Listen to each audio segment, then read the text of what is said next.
Hi Flinders fam, it's me, Lauren, back again for another episode of Like a Boss. I hope everybody is doing okay this week, and if you're not, that's okay too. It's really very legitimate to be feeling not okay in a lot of different ways this week. As for me, I think I'm actually feeling a little bit better this week. I've sort of settled into my home work-life routine. I have put into place a few strategies that are helping me to cope, a few anchor points. Remember, I stole that from Dr. Gareth. So I'm doing things like I'm reading in my garden most days. I've started to do Les Mills classes in my living room, which I don't know if you know what Les Mills are, but they're like there's lots of different types of classes that you would normally do like at the gym, and I'm doing body attack and it's really hard. Like I forgot how hard it is, but it is genuinely very, very helpful for switching my brain out of work mode and getting those endorphins that make me feel good going. And when I'm feeling particularly frazzled, which is happening more often than not sometimes at the moment, I like to take a little trip to my my virtual farm and feed my cows and bring Elliot some duck feathers. But that's just my experiences. I know that you're all going through various different things and have your own ways to cope. And I know that I keep saying this, but it's because it's important. Like it really is more important than ever to be really taking the time to care for ourselves and for our mental well-being. So without any further ado, I'm going to jump over to Dr. Lydia Woodiett to talk to us about stress. Hi, Lauren. Welcome to my house. My name is Lydia Woodiett. If you don't know me, I'm an associate professor up in psychology, and my research is on emotional well-being, motivation, engagement, how people stay connected, and the impact of social relationships on all those things. So one of the things that we need to think about when we start to talk about stress is totally normal. It is your body's normal way of dealing with that feeling of pressure, of risk, or of danger. Our brain is wired, it's only got like limited resources, right? So it is wired to kind of detect when there's threats going on in our environment. Those threats can be to things like our actual survival, our safety, our social relationships, our sense of status within those relationships, or even our feelings of success as a person. So when any of these things kind of become interrupted, or it seems like they might be at risk, that's when a part of our brain called the amygdala starts to fire off a bit of a warning. There's something going on here. There's a bit of a threat.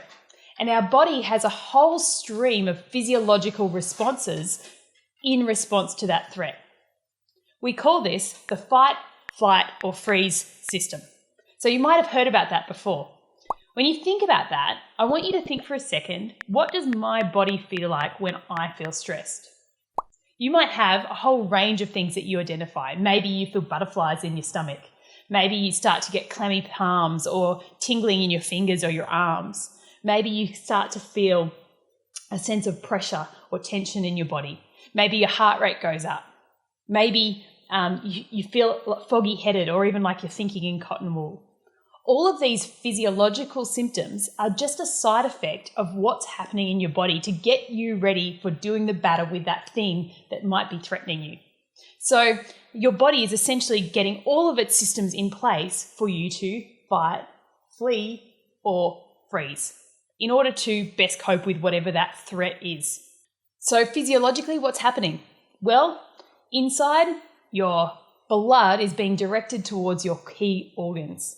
Okay, so heart, lungs, and things like muscles that are going to be really important if you need to run away. As a consequence, blood's being directed away from things like fingertips, your head. So this is why you can get lightheaded, you can get tingly fingers or clammy hands, because blood's being redirected towards more essential services. There's something risky going on, let's worry about the most essential things like muscles, heart, and lungs. The other thing that gets kind of put offline can be your digestion. So your digestion slows right down because it's like you're in a risky situation, you're under threat. That digestion, that sandwich that you just ate, that can wait, right? Instead, it's again prioritizing those systems that would help you to get away. But this is why when we're feeling nervous or worried, we can start to get butterflies in our tummy. Other things are happening inside your body. Cortisol, the stress hormone, adrenaline, that thing that gears us up for action. Those are pumping through our body, getting us ready to activate, respond quickly. And also, your inflammation system and your immune system are kicking into gear. This is a really cool thing about the human body, that just in response to some sort of perceived threat or danger, our brain starts to kick into gear our inflammation and immune response so that it will already be activated if we were to get injured. So stress is actually your friend. It is gearing up for you to focus on and then fix a problem that's in your environment. It can help us in lots of situations. It can give us extra energy for a task. So for example, if I'm Roger Federer and I'm going out to a big game, maybe I'm playing the French Open, there's a huge crowd, all of my loved ones are there, that extra bit of pressure, because I'm doing something that I'm really well practiced at, that's going to lift my energy levels and just help me to have that extra edge in battle. The other situation is it can help us really focus on the problem, right? So when our amygdala is going off, yes, we're not focusing on all the other stuff going around us, but our attention is really going to be drawn towards that problem. It's almost like a telescope, right? So we're not seeing everything around us, but we're really seeing what the problem is. So that can help us to focus on it and fix it. So stress isn't necessarily a problem. It's actually helping you. However, there are some situations where stress becomes not a friend, but actually an enemy. This is when stress continues on for too long.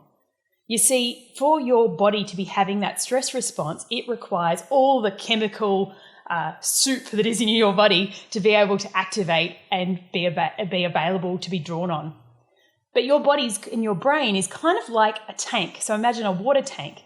And once that tank gets depleted, it takes a bit of time for it to recover and for it to get filled up again.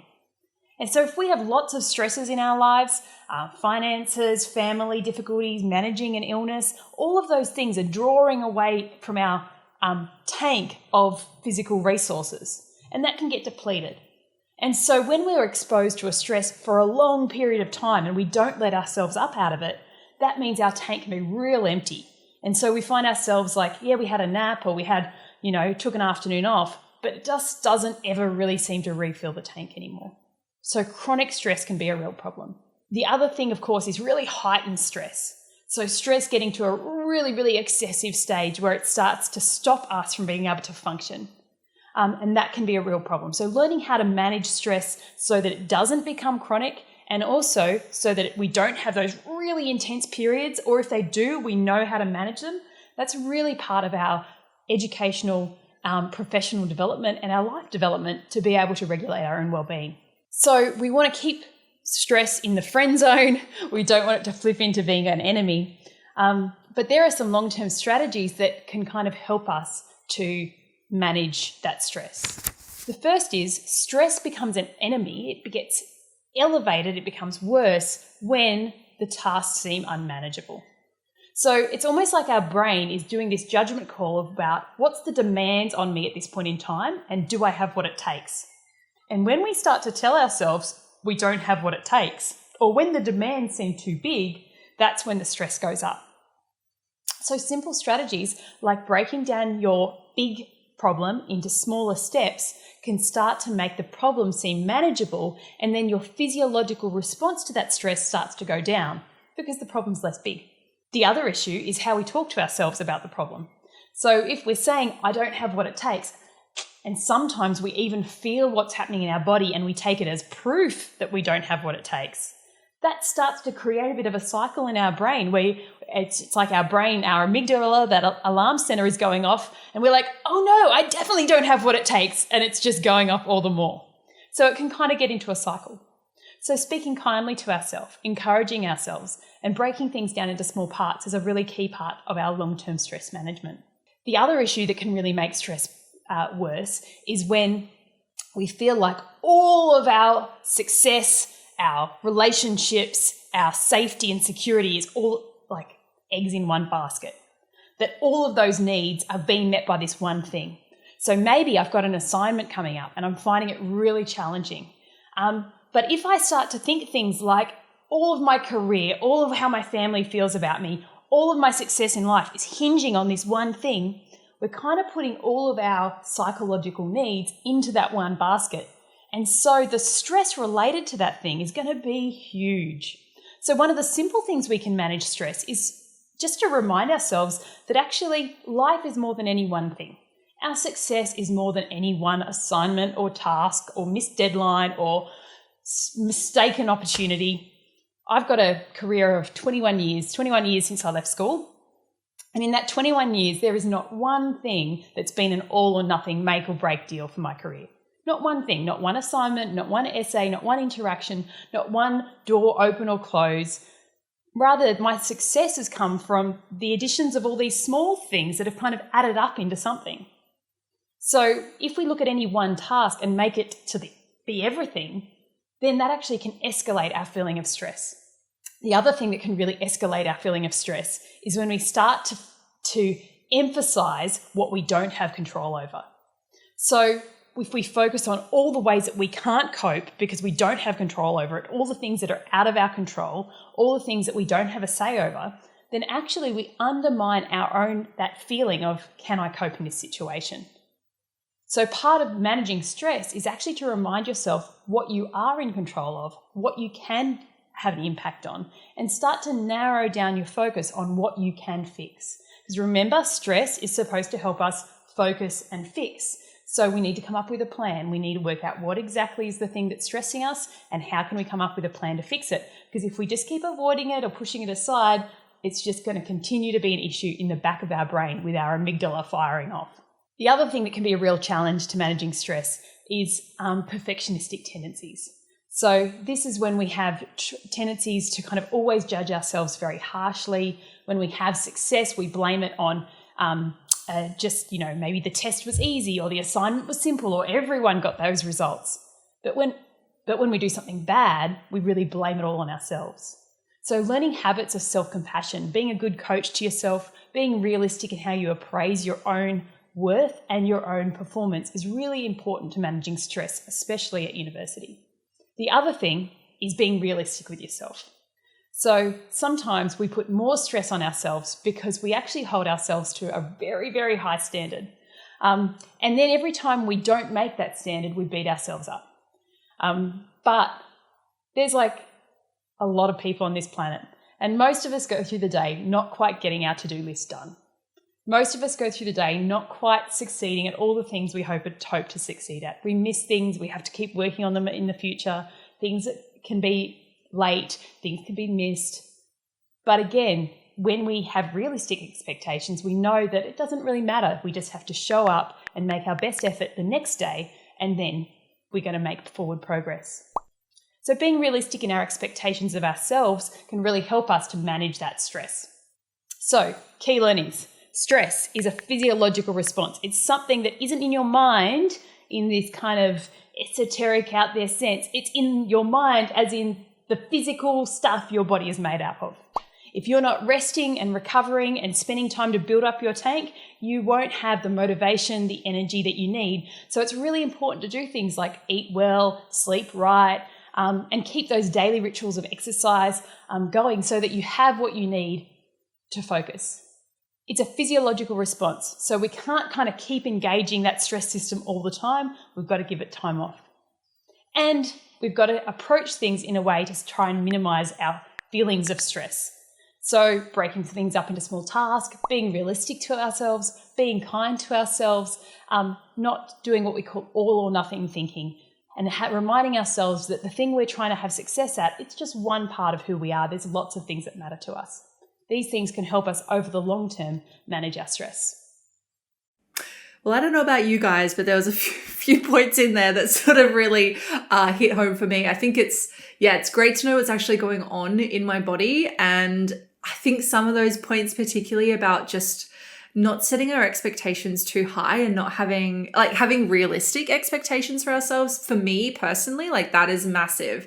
And that's something that's actually taken me a really long time to become much better at, but it's always a work in progress. We are always works in progress. I hope you all found today's vlog helpful. You've got some strategies that you're going to put into place.